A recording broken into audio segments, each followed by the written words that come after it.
direct hundreds of billions of dollars and even trillions of dollars into our treasury to strengthen our economy and pay down debt. Under the Trump administration, there will be no better place on earth to create jobs, build factories, or grow a company than right here in the good old USA.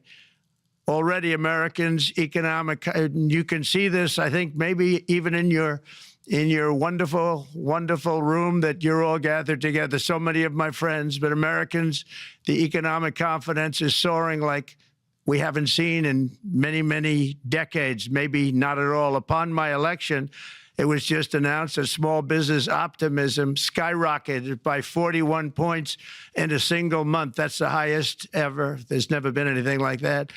SoftBank has announced between a $100 and $200 billion investment in the U.S. economy because of the election result. And just 2 days ago, Oracle, SoftBank, and OpenAI announced a $500 billion investment in AI infrastructure.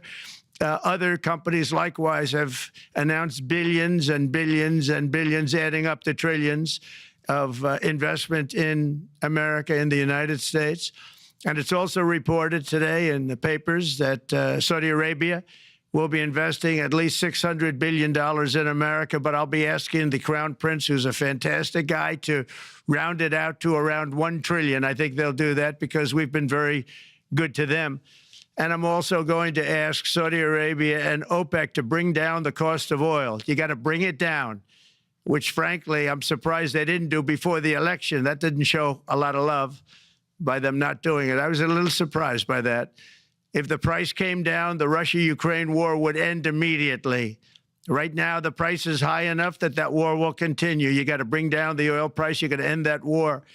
They should have done it long ago. They're very responsible, actually, to a certain extent, for what's taking place. Millions of lives are being lost.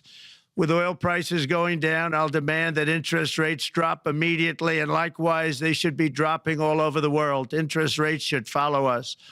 All over, the progress that you're seeing is happening because of our historic victory in a recent presidential election, one that has become quite well known throughout the world. I think a lot of things are happening to a lot of countries.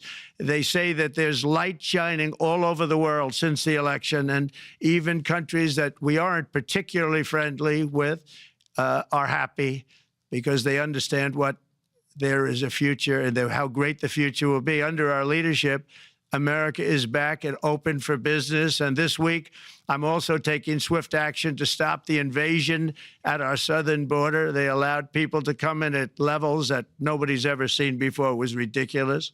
I decided and declared to do, and very, very importantly, a national emergency on our border, immediately halted all entry of illegal border crossers, of which there were many, and began promptly returning the illegal trespassers back to the place from which they came.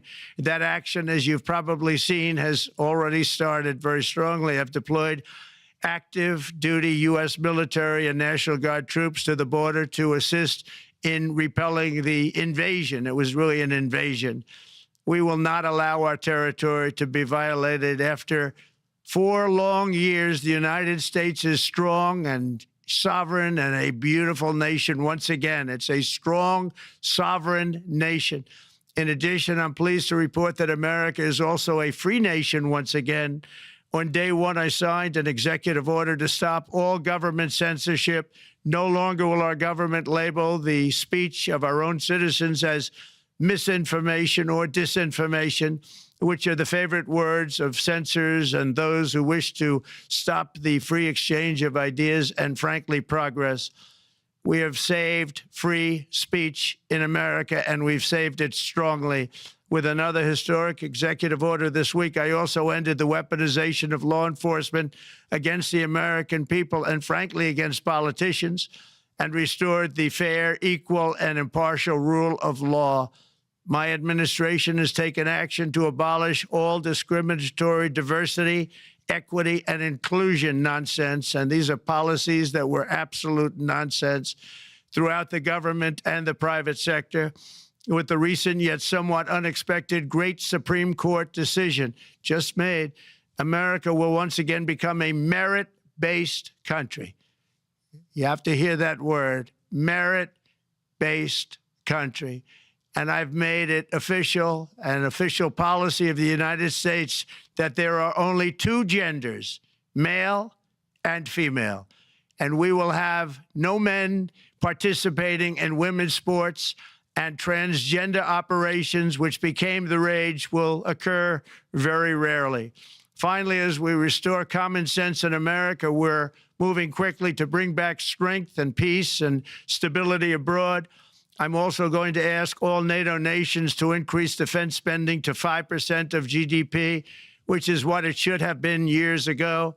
It was only at 2%, and most nations didn't pay until I came along. I insisted that they pay, and they did, because the United States was really paying the difference at that time, and it was unfair to the United States. But many, many things have been unfair for many years to the United States.